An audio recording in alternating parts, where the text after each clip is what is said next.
Friends, welcome to my channel Unnati Wings of Success in SSC and RRB.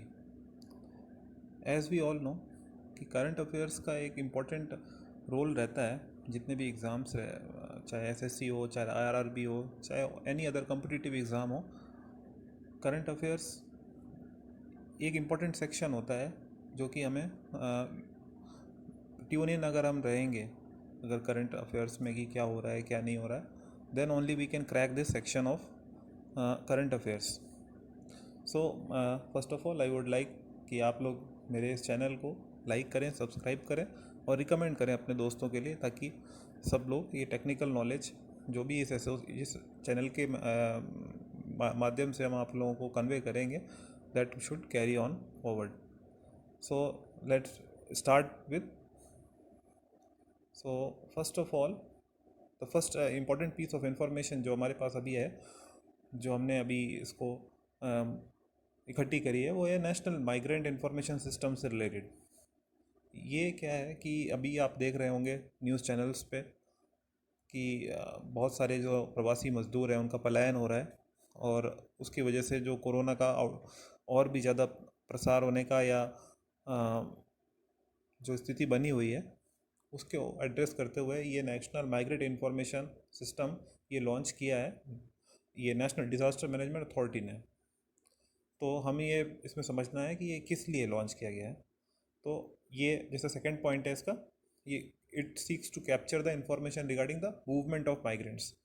तो अब प्रवासी मजदूर हैं तो वो अब काफ़ी लंबा लॉकडाउन खींच चुका है, तो उनको अपनी जगह मूव करना है जहाँ से वो बिलोंग करते हैं, तो दे शुड गो।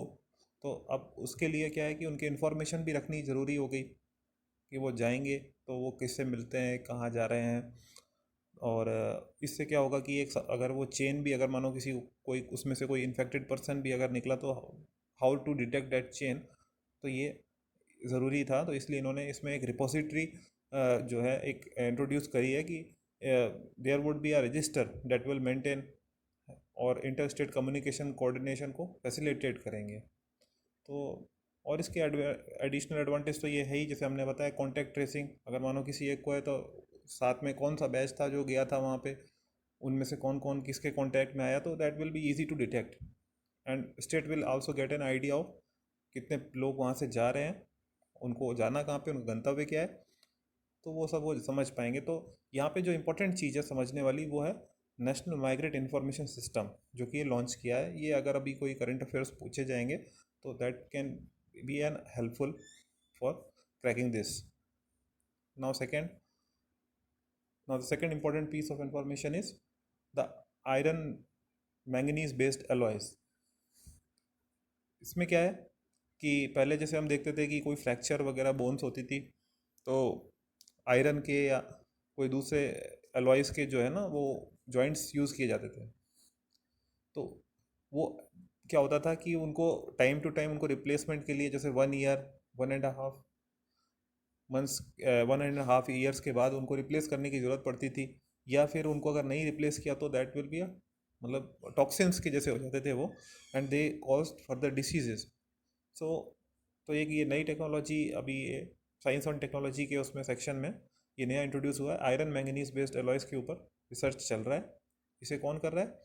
इसे कर रहा है ये ARCI। ये क्या है? Advance research centre for powder metallurgy and new materials. और ये श्री चित्र Tirunal institute of medical sciences Thiruvananthapuram में ये चल रहा है इसका रिसर्च।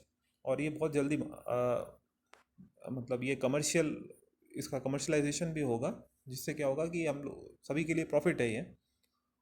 और इसमें इंपॉर्टेंट चीज़ ये ministry of science and technology, अगर कोई पूछेगा तो इसमें सवाल ये हो सकता है कि कौन से डिपार्टमेंट ये जो रिसर्च है वो कंडक्ट करा रहा है, तो ये ministry of science and technology के अंडर ये परफॉर्म हो रहा है। इसमें क्या है, बायोडिग्रेडेबल मटेरियल्स यूज़ होंगे जो कि अपने आप ही डिग्रेड हो जाएंगे। तो इससे क्या होगा, एस्टिमेटेड टाइम इसमें जैसा बताया गया है कि वो 6 महीने के अंदर ये लगभग गल जाएंगे।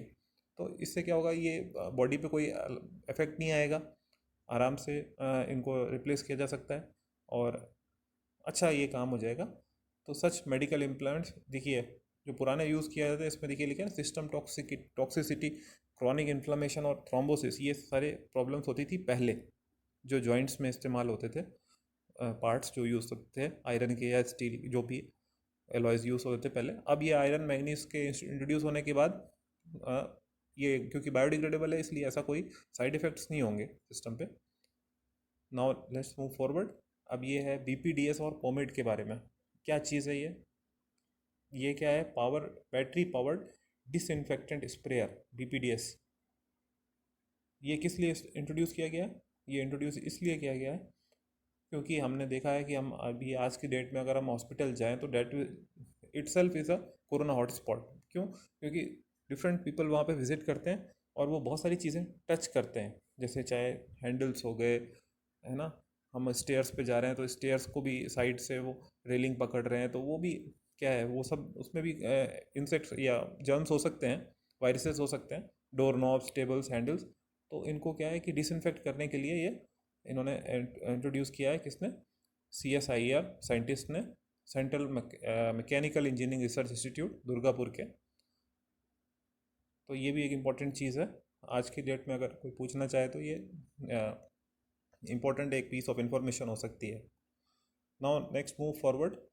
देखिए सारी दुनिया में कोरोना की वजह से लॉकडाउन की वजह से क्या है कि मूवमेंट रिस्ट्रिक्टेड हो गए हैं। कम कंट्रीज़ ने अपने बॉर्डर, एक तरीके से आप देखें तो उसको लॉकडाउन हो गया है तो बॉर्डर से एकदम सीज कर दिए। But these are the Baltic countries जिन्होंने एक ट्रैवल बबल बनाया। ट्रैवल बबल मतलब कि बबल के अंदर की जो चीज़ होंगी वो उसकी बबल के अंदर ही ट्रैवल कर पाएंगी। इट मीन्स कि बाल्टिक कंट्रीज़ के लोग आपस में एक दूसरी जगह तक ट्रैवल कर सकते हैं। तो ये बाल्टिक कंट्रीज़ किसे कहते हैं? बाल्टिक कंट्रीज़ हैं एस्टोनिया, लातविया और लिथुआनिया। तो अगर बाल्टिक कंट्रीज़ पूछेगा ना तो वो चार ऑप्शंस में से ये पूछ सकता है कि which of this is not a Baltic country. तो what we have to remember here is कि बाल्टिक कंट्रीज़ कौन सी कंट्रीज़ का समूह है, ठीक है ना। इसी तरीके से स्कैंडिनेवियन कंट्रीज़ भी आपको पता होना चाहिए, जैसे कि डेनमार्क, स्वीडन, नॉर्वे, फिनलैंड, ये सारी को स्कैंडिनेवियन कंट्रीज़ भी बोलते हैं, ठीक है। तो ये चीज़, ये एक इम्पॉर्टेंट पॉइंट ऑफ एजेंडा हो सकता है इसमें। तो पूछना चाहे तो एस्टोनिया, लैटविया और लुथानिया, ये 3 कंट्रीज हैं जो कि बाल्टिक कंट्रीज़ के नाम से जानी जाती हैं। लास्ट, ये है ई विद्या प्रोग्राम के बारे में। ये कौन से जॉनर का है? ये साइंस एंड टेक्नोलॉजी से संबंधित है। इसके बारे में क्या है कि अनाउंस द लॉन्च द प्रधानमंत्री E Vidya initiative for digital education, government of India ने लॉन्च किया। और ये PM ई विद्या प्रोग्राम के अंतर्गत लॉन्च किया गया है, जिसमें कि 12 DTH चैनल्स इंट्रोड्यूस किए जाएंगे क्लास 1 से लेकर 12 तक। जैसे कि हम पहले भी जानते हैं DD का ज्ञान दर्शन चैनल ऑलरेडी डेडिकेटेड है टेक्निकल नॉलेज के लिए, बट यहाँ पे ये इन्होंने क्लास वाइज इन्होंने इंट्रोड्यूस कर दिया है। शायद ये कोरोना के आउटब्रेक की वजह से ही ऐसा हुआ है। It is likely to create opportunities for ed tech startups and boost the online education sector.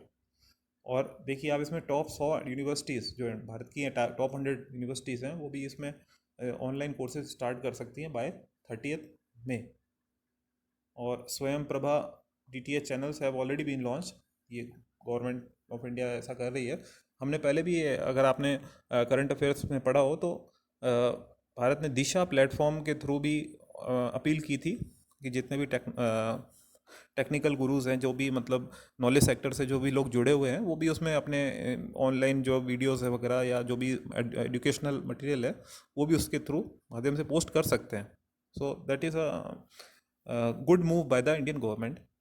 So last, I would like to thank you all कि आपने इसको पेशेंटली सुना और देखा। होप आप आने वाले भी हमारे जो वीडियोस हैं उसको भी ऐसी इसी तरीके से एंजॉय करेंगे और कुछ नॉलेज गेन करेंगे। Thanks, and please do like and subscribe my channel for more piece of information. Thank you.